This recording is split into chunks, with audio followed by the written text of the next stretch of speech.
इतिहास के सीने को चीरकर आज वो सच बाहर आया है जिसे सत्ता के नशे में चूर लोग दफन करना चाहते थे। क्या आप जानते हैं कि जिसे आज निशाना बनाया जा रहा है, उसी योद्धा को दुनिया का पहला मिसाइल मैन कहा जाता है। जब वीर कहलाने वाले जेल की कालकोठरियों से माफीनामे लिख रहे थे, तब एक सुल्तान अंग्रेजों के परखच्चे उड़ा रहा था। आज की रात कयामत की रात है, क्योंकि आज शेरे मैसूर की ललकार और ओवैसी के पलटवार से दिल्ली का तख्त कांप उठा है। नमस्कार, मैं हूं संगीता देवी और आप देख रहे हैं रिपब्लिक भारत टाइम्स। मेरे साथ कैमरे पर हैं किस्मत अली।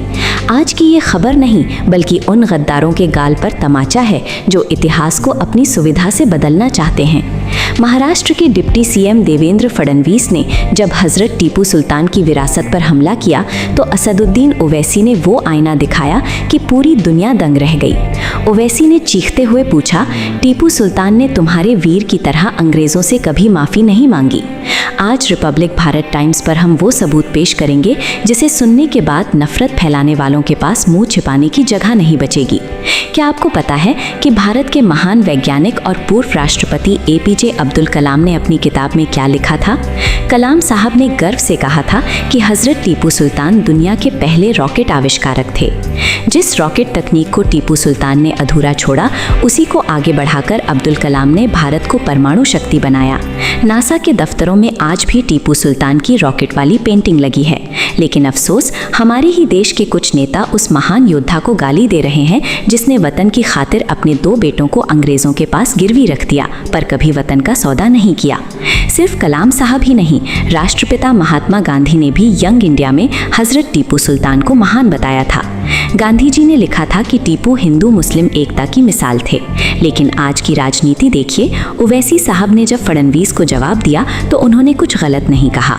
उन्होंने वही कहा जो इतिहास के पन्नों में दर्ज है। सावरकर ने 6 बार माफी मांगी, पेंशन ली, ये रिकॉर्ड है। और टीपू सुल्तान ने मैदान जंग में सीने पर गोली खाई, ये शहादत है। अब आप तय कीजिए कि वीर कौन है।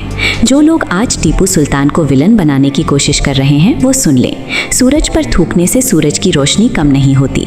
ओवैसी ने आज मुंह तोड़ जवाब देकर साबित कर दिया है कि अगर हमारे महापुरुषों का अपमान होगा तो जवाब उसी जबान में दिया जाएगा। सावरकर के माफीनामे को रणनीति बताने वालों, क्या तुम टीपू की उस तलवार का मुकाबला कर सकते हो जिसे देखकर अंग्रेजों की रूह कांपती थी?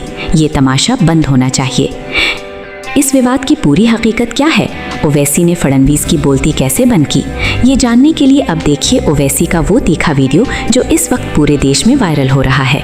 ये वीडियो उन लोगों की आंखें खोल देगा जो इतिहास से छेड़छाड़ कर रहे हैं। क्या जलील साहब मेरे को बोल रहे थे कि महाराष्ट्र के चीफ मिनिस्टर ने टीपू सुल्तान पे कुछ कह दिया। हम महाराष्ट्र के चीफ मिनिस्टर को बोल रहे हैं कि शायद वो ज्यादा पढ़ते नहीं होंगे, वो व्हाट्सएप यूनिवर्सिटी के पीएचडी उनके पास होगी। भारत का जब पहला संविधान बनाया गया था, उस संविधान को बाबा साहेब अंबेडकर ने बनाया। जितने संविधान सभा में लोग थे, नेहरू की साइन, सरदार पटेल की साइन, बाबा साहेब अंबेडकर की साइन, जितने उसमें थे सबने साइन किया। पार्लियामेंट की लाइब्रेरी में आज भी वो पहली संविधान की किताब है। मैं इम्तियाज जलील को जब एमपी थे, पार्लियामेंट की लाइब्रेरी में ले जाकर दिखाया था, इधर आओ देखो। और उस पहली संविधान की किताब में इस मुल्क की तारीख में जो नुमाया शख्सियतें थी, उनकी तस्वीर हैं। राम, सीता, लक्ष्मण की है,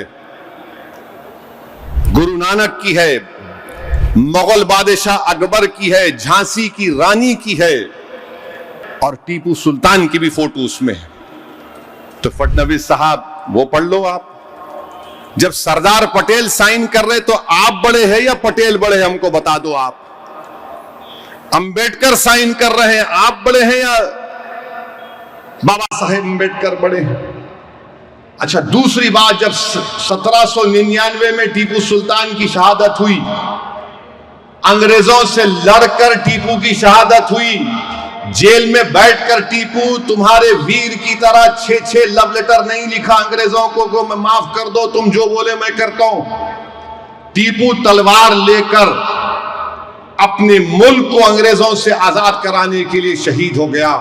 और अंग्रेजों को टीपू से इतना डर था कि 1.5 घंटे तक टीपू की लाश पड़ी रही। अंग्रेजों की फौज के घेरे में टीपू की लाश है, मगर डर रहे थे कि अगर शेर उड़ गया तो क्या होगा। जब जाकर देखे तो टीपू का जिस्म गर्म था। क्या यह बात सच नहीं है देवेंद्र फडणवीस साहब कि टीपू की लाश के पास से, उसके पास से अंगूठी निकली सोने की, उस पे क्या लिखा हुआ था? राम। उस पर राम लिखा हुआ था। और 2014 में बर्तानिया में 1,40,000 पाउंड में उसका हर्राज हुआ।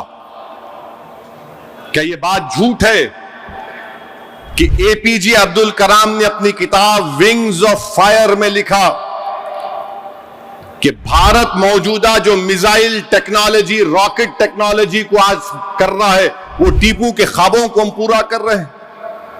एपीजे अब्दुल कलाम तो आपके लिए हीरो है ना, हमारे लिए भी है, मगर आपके लिए ज्यादा है। आप तो बोलते नहीं हर मुसलमान एपीजे अब्दुल कलाम क्यों ना चाहिए। ठीक है, मैं खराब हूं, वो अच्छे हैं, तो उनकी बात को मान लो। विंग्स ऑफ फायर में एपीजे अब्दुल कलाम ने टीपू सुल्तान का जिक्र किया। अच्छा चलो ये भी मत मानो तो तुम गांधी को मानते नहीं मानते, या फिर तुम गोडसे को मानते, बोलो हमको।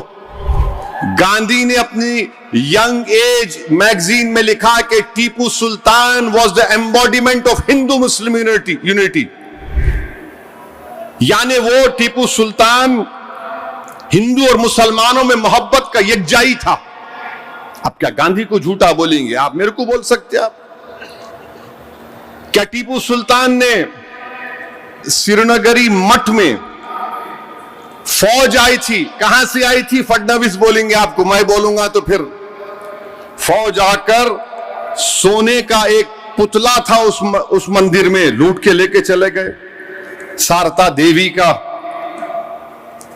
टीपू ने वहां पर मंदिर को तामीर करवाया, ग्रांट लिखे। 1791 जुलाई 6 को टीपू ने खत लिखा था मेलकोटे को। मेलकोटे की मंदिर के बारे में उसमें लिखा गया, आज भी जाकर देख सकते। बादशाह था टीपू, टीपू डेमोक्रेट नहीं था। बादशाह और जमहूरियत में फर्क होता है। आप इख्तिलाफ करो टीपू से, मगर यह बोलना कि नहीं टीपू इतना दुश्मन था। अरे हर बादशाह को सिर्फ अपनी ताकत से मतलब रहता था। वहां का इलेक्शन था, वोट डालने का मियार था, कुछ नहीं था।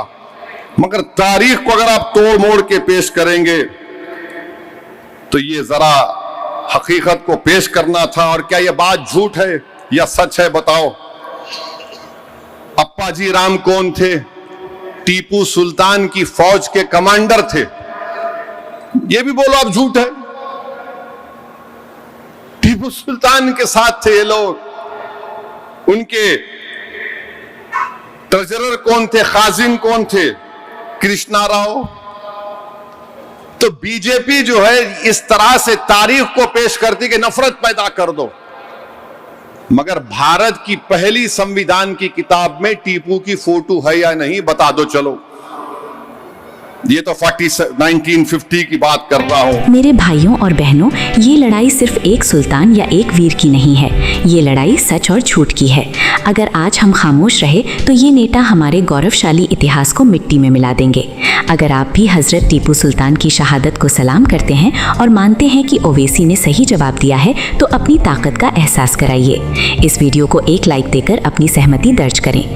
हमारे YouTube चैनल को अभी सब्सक्राइब करें और बेल आइकन दबाएं ताकि सच की आवाज़ हर घर तक पहुंचे। हमारे फेसबुक पेज को फॉलो करना न भूलें, क्योंकि यहाँ हर खबर पूरी निडरता के साथ दिखाई जाती है। आपकी एक शेयरिंग नफरत के सौदागरों के खिलाफ सबसे बड़ा हथियार है।